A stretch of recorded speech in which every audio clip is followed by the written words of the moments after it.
In the high-stakes world of Gold Rush, loyalty and rivalry often go hand in hand, but few know the game better than Tony Beets, the king of the Klondike himself.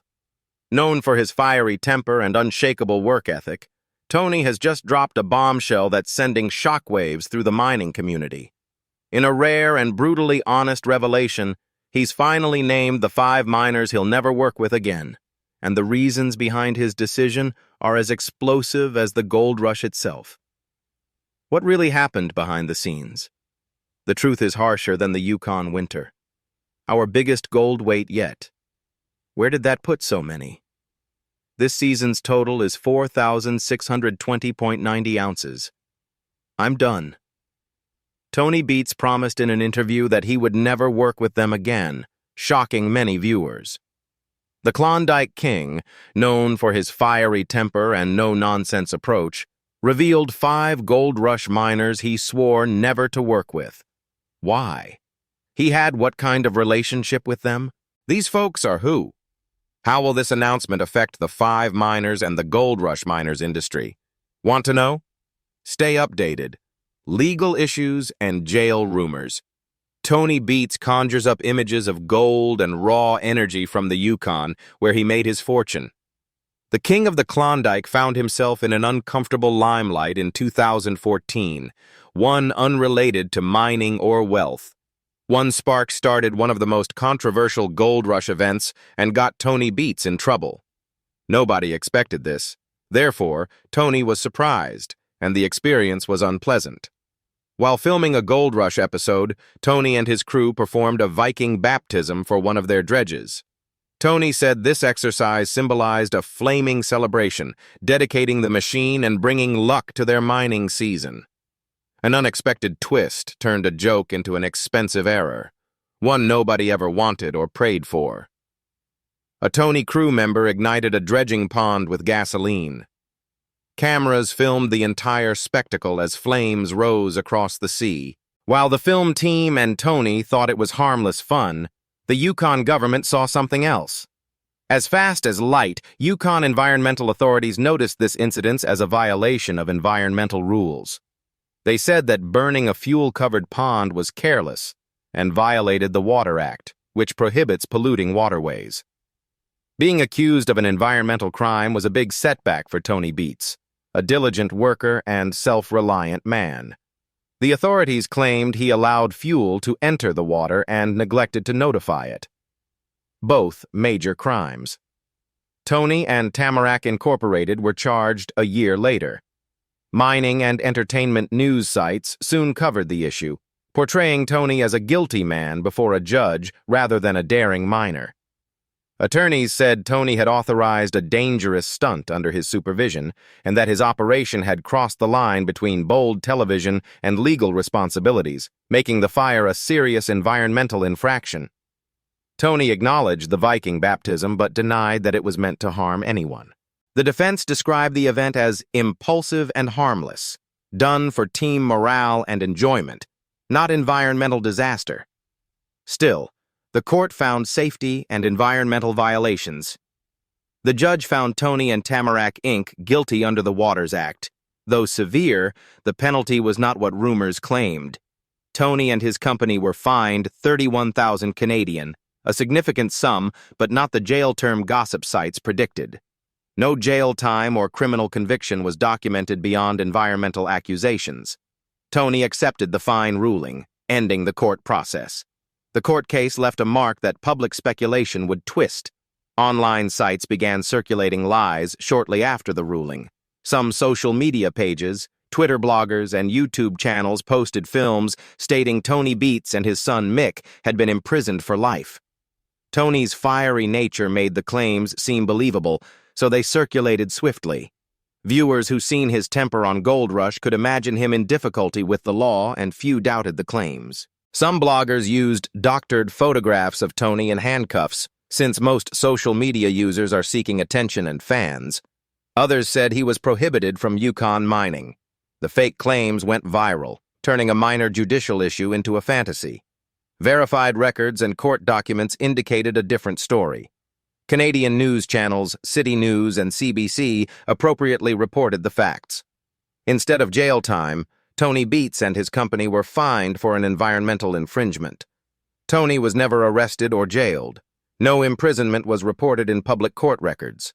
Snopes verified the viral allegations were untrue, and no credible news media reported his detention. Tony just admitted the stunt was excessive. It was a regulatory error, not a criminal scandal, reminding viewers that even reality TV must respect the law. The fee and jail sentence confusion reflected a tendency in internet celebrity story distortion. One person misreads a legal term, another speculates, and the internet thinks a man was imprisoned when he paid a fine. One example was the Tony Beets case, which showed how entertainment and rumor can become fiction. The entire verifiable record supports one conclusion. Tony Beets was never imprisoned. His name was on court documents, but not jail registers. He paid his fine, followed the verdict, and resolved the situation legally. He was not secretly arrested, sentenced, or denied mining rights. Though thrilling on television, the story concluded calmly in court. Tony's legal trouble is remarkable not because it put him in prison, but because it highlighted how reality television and public perception can start scandal faster than a flare on water. Let's examine the Gold Rush miners' appearance, how Tony got in, and their relationship.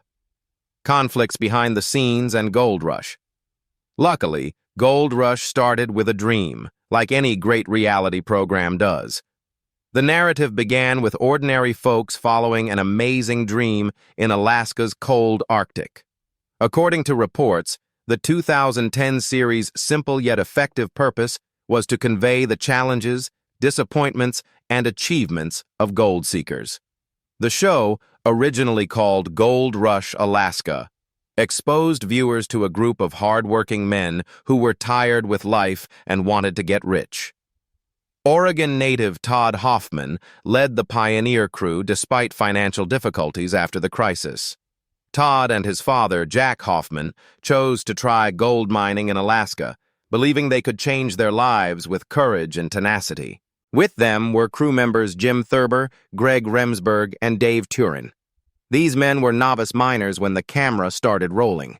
Ordinary individuals with families, mortgages, and a need for purpose. Raw passion, high-stakes adventure, and mining life's stark unpredictability made the show addicting. Riches Rush initially focused on the Hoffmans' desperate pursuit for riches. New miners brought their own personalities, conflicts, and goals as the story grew. Parker Schnabel, a youthful prodigy, joined the show after learning the skill from his grandfather, John Schnabel, a famed Haines, Alaska miner. Parker rapidly became a show star due to his bright mind and tenacity. Tony Beets, a unique miner, followed. Tony became one of Gold Rush's most powerful figures with his deep voice, strong accent, and fearlessness. Tony Beets was a successful miner before the cameras arrived. He worked in the Yukon's gold fields after moving to Canada from the Netherlands for better chances. He stood out for his aggressiveness and hard ethic. Discovery producers understood this real-life gold miner who operated his operation with grit and fire would make TV gold. Tony revolutionized everything when he joined Gold Rush in Season 2. Tony Beets changed the show behind the scenes. His directness contrasted with miners who did things their way. Tony wanted discipline and results. His directness occasionally irritated people, but it made him popular. Despite his harsh statements, many liked his honesty. Miners were tense as the Gold Rush gained popularity. Stress to create more gold, manage staff, and beat competition led to heated fights and private grudges. Fans rarely saw the quiet feuds that built off-screen, but the cameras captured much of the turmoil. Equipment, land, and profit shares were disputed. While some crew members felt overshadowed, others found their contributions overlooked. Todd Hoffman and Parker Schnabel's rivalry was well publicized.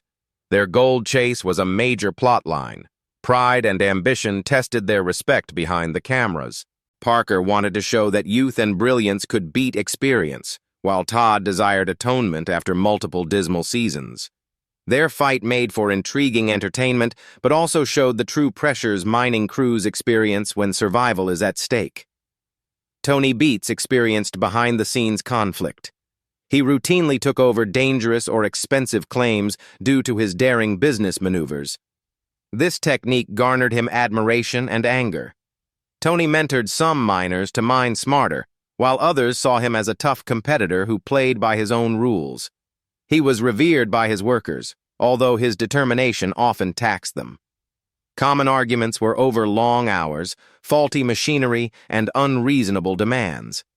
Though not all of it aired, insiders understood it could be intense. Gold Rush was based on the true emotions of chasing gold. Since every miner had family, pride, and livelihood at stake, the series stood out for its genuineness. In addition to the sparkling metal buried underground, it was about the people mining for it and the survival fights. The miners' friendships and affiliations fluctuated as quickly as the Yukon weather.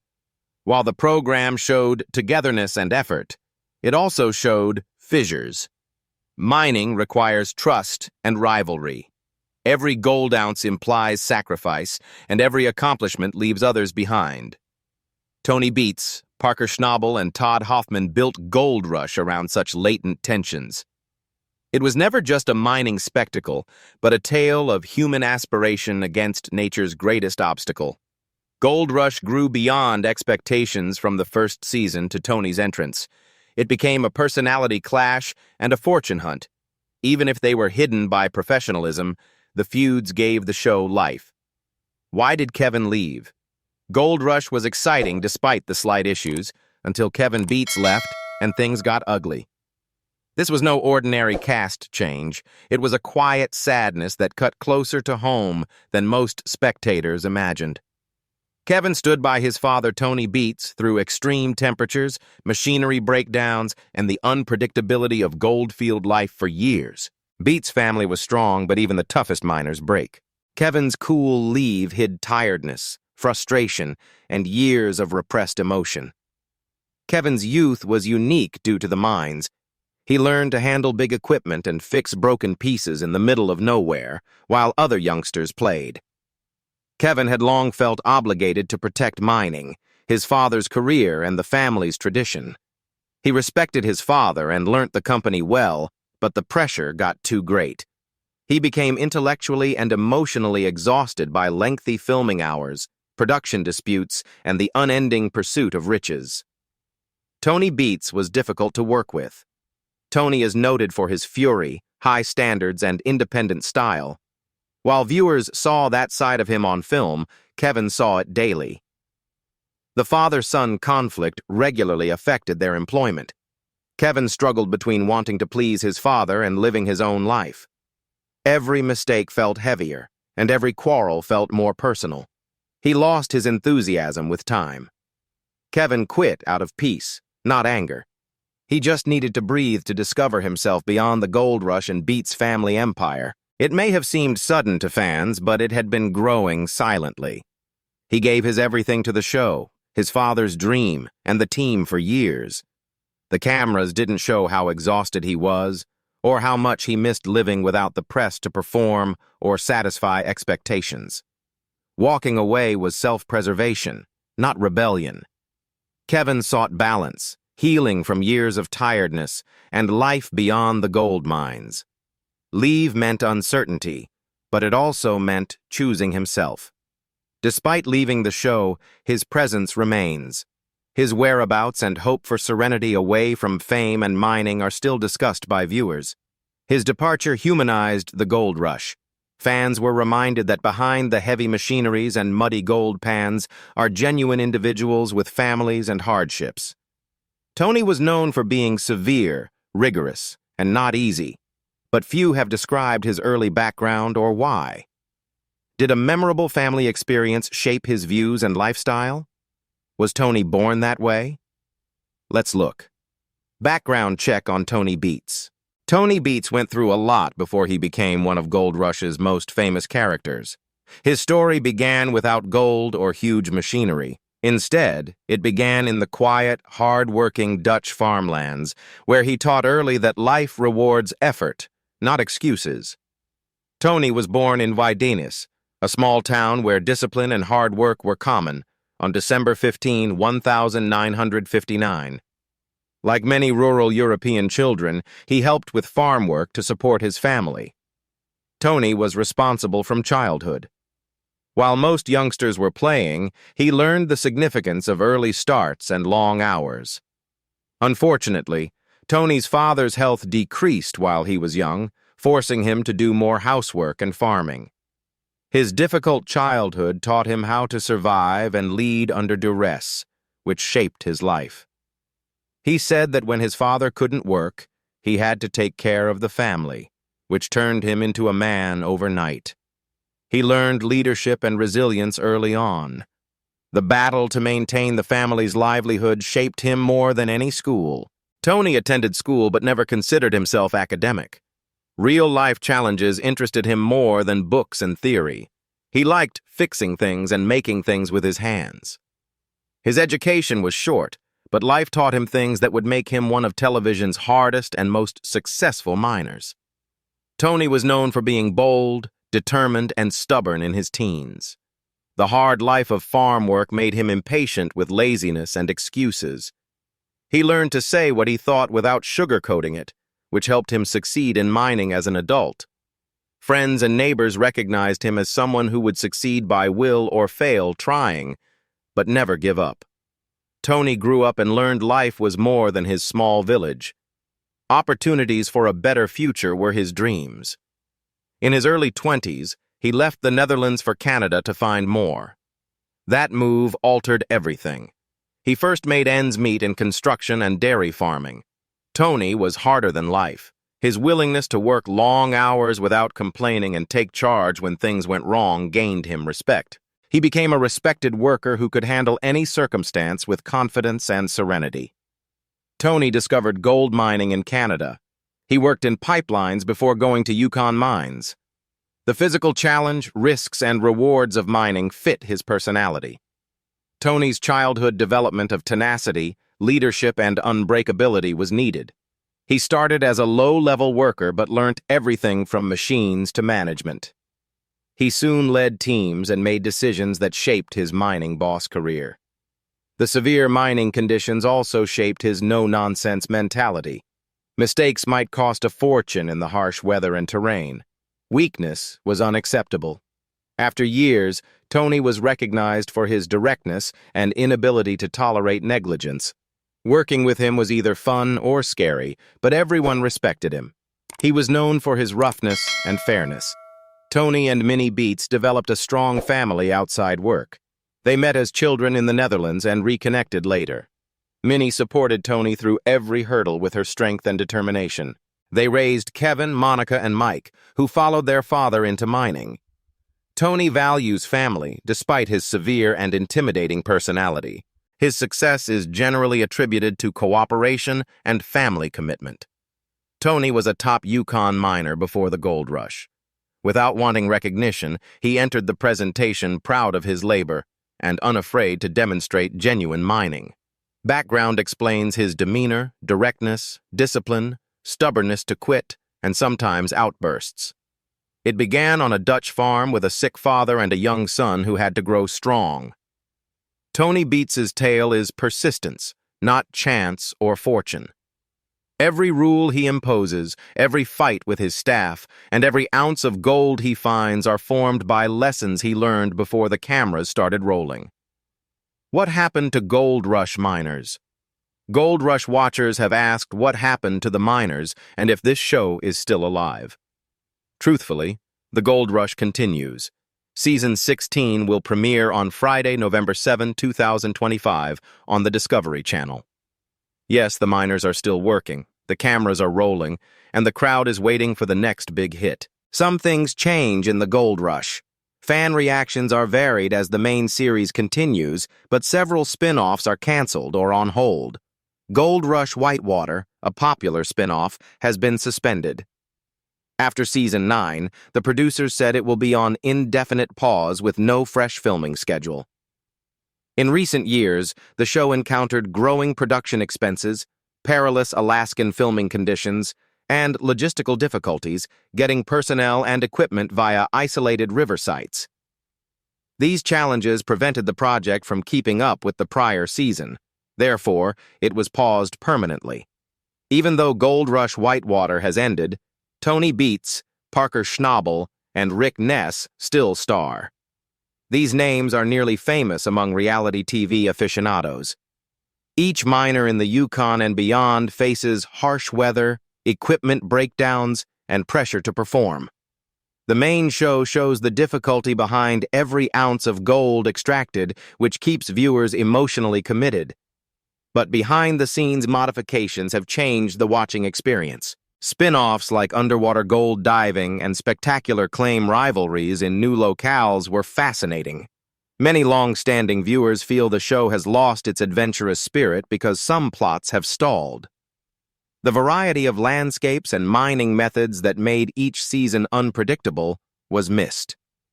The suspense remains, but the thrill of discovering new territory has faded. Loyal Gold Rush viewers have always seen more than a mining show. It became their weekly routine, a glimpse into a harsh world where perseverance pays off. The series seemed raw and authentic due to the miners' perseverance, familial relationships, and obstacles. These modifications remind fans that even the best shows evolve. Some missed the show's early days when everything was new, while others hoped the following season would bring back the thrill. Gold Rush remains powerful, but it has changed.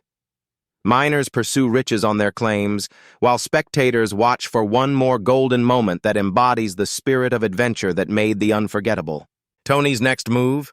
Tony Beets never slows down. After years of mining success and TV stardom, he plans larger moves. Tony has been discreetly improving his mining enterprise while starring in Gold Rush. He just added a large SD600 wash unit to his fleet, promising better gold recovery and improved efficiency. Tony is extending his operations with this new funding. Mining is his lifetime interest, not simply a job. He still operates Paradise Hill, one of the Yukon's most active mines.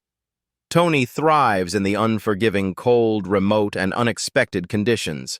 The rugged landscape made him a legend. Tony digs deeper, literally and figuratively, than others after so many years. Gold is his priority, but he is also considering his mining legacy.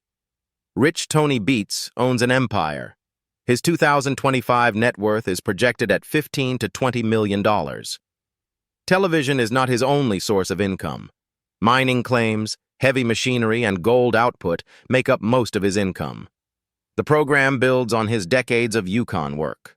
Tony's economic savvy and bold leadership have made him one of the region's wealthiest and most recognized miners. Every tool on his land and every ounce of gold that leaves his claim shows years of hard effort and strategy. Tony has suggested that easy mining is beginning to end. He feels the next generation will have to adjust to new obstacles as locating rich terrain becomes harder. This approach has led him to prepare his children, Kevin, Monica, and Mike, for more responsibility. Tony is moving his focus from personal accomplishment to family heritage. What's next for Tony Beets? Will he keep hunting gold with the same fervor that made him a legend, or transfer the torch to the next Beets miners? Will anyone equal Tony Beets' strength, resilience, and stubborn drive to become Klondike King? Thanks for viewing and leaving comments.